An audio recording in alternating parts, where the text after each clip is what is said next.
Picked up some new stuff for the collection, huh? Oh, what? Ah! Picked up some new stuff for the collection, and it's the UK gold reserve. I'm gonna be honest. If you have number 1, that's bussin'. If you have number 1 highest, you're a nerd, okay? I'm sorry. Look at this page, though. Yeah, a whole page of gold. Wait, I had the number 1 AK Bloodsport stat track factory new. You got the regular factory new, which is much better float. Damn, he's got some cool craft in here as well. Look at this one. Dusk Ruins Galil. This is kind of cool, I'm not gonna lie. Then you have, I saw another craft. This one, that's cool. Let's be honest, Remix, how much did you pay for this? Oh, thank you D-Market for sponsoring this clip. D-Market is a CSGO marketplace where you can buy, sell, and trade your CSGO skins. And if you're buying skins, D-Market has a lot of deposit methods like credit card and crypto. And prices are cheaper. For example, buying a Doppler on Steam is almost 500 euro. And on D-Market, it's under 400. So if you want to buy, sell, or trade your skins, then please check out D-Market from the link in the description. And now let's get on with the clip. This is one of my favorite skins also, I'm not gonna lie. The Tigris. Don't know about the sticker though. I guess it was just like, hehe, cheap craft. What did the whole collection cost you? Because your knife, you know, it's good. It's a good knife, but it's not like insanely expensive. Same with gloves, and you got the Fire Serpent with crown. So these are good, but they're not horrendously expensive. But I'm just interested in what you had to cough up for these number 1s. He said low 5 figures. What? The MP9 Deadly Poison is the number 1 MP9 in the game. The M4 Neo-Noir is the number 2 M4 in the game. Holy shit. Bro, do you have Discord? I've got so many questions for you. Hello. Hello? Holy, your voice is like Neanderthal. I like it though. That sounded bad. 2 seconds into the call and we're already enemies. No, we're not. We're chilling. Okay, first question. So you were collecting regular skins at first? Yeah, I was buying, like Fire Serpent and then Karambit Dopplers, just regular liquid skins. It felt kind of boring, so I got into number 1 floats instead. Okay. You only collect number 1, not the number 1 worst. All of them are number 1 lowest, but I do have one number 1 highest, the 5/7 Fairy Tale. But yeah, other than that, all the other ones are number 1 lowest. Okay. I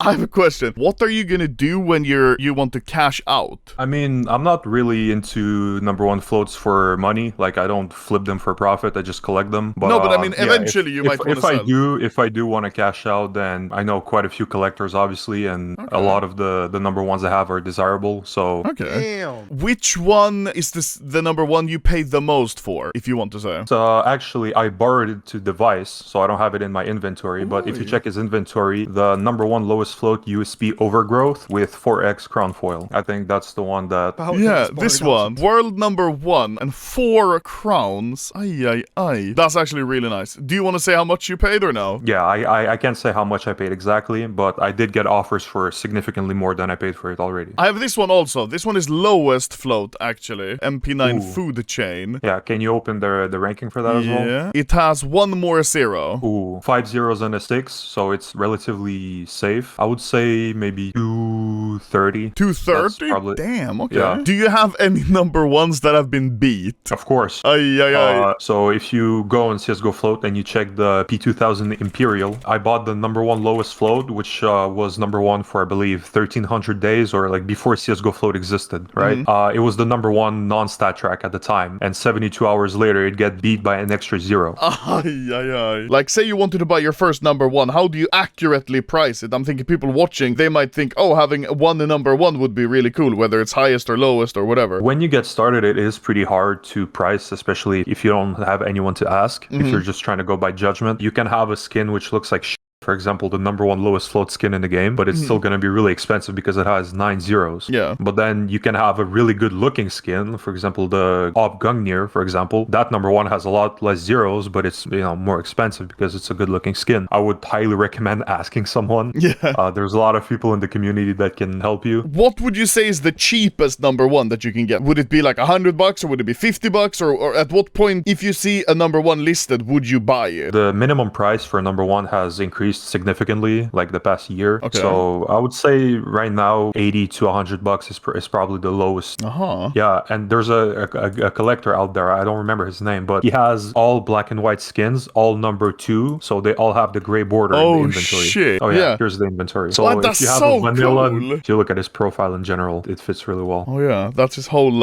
his whole persona. Oh, this one he might want to buy. Souvenir black laminate number 3, also the silver border. He will not want to buy it because the outline is Oh, yellow. yeah, the Like outline's souvenir. yellow, yeah. When you're that dedicated, like as dedicated as that guy, Yeah. even that detail matters. Like, this is super cool, but this is just something I wouldn't see myself doing, because it would be such a hassle if he ever wants Oh, to of sell course, them, of or if he course. ever, like... Yeah, I don't think he's gonna sell, but if he does, it's probably gonna be to a collector. That's pretty cool. I didn't know motherfuckers were this serious about, like, Oh yeah, float collecting. I'm sure there's somebody out there who goes for the bronze collection as well. All of this is because of the Chrome add-on. Like, this Yeah, is what it checking looks the like if regular- you don't have Yeah, the... it just looks like a generic like, inventory of in-game drops, basically. It looks really without the thing. Yeah. But yeah, that's very interesting. Thank you for taking the time, by the way. No problem, man. Have a good stream. Yeah, thank you. You too. That was awesome. Bye. That was cool. What the fuck? Because this is something that's completely out there for me. Like, I would never intentionally buy skins which I know are insanely hard to resell unless I was gonna keep them forever, you know? So it's like me and Pokemon, you know? I would never sell my cards. So I think he and other float collectors feel the same way about their CS skins, which is really cool. I respect the hell out of that. That's very cool.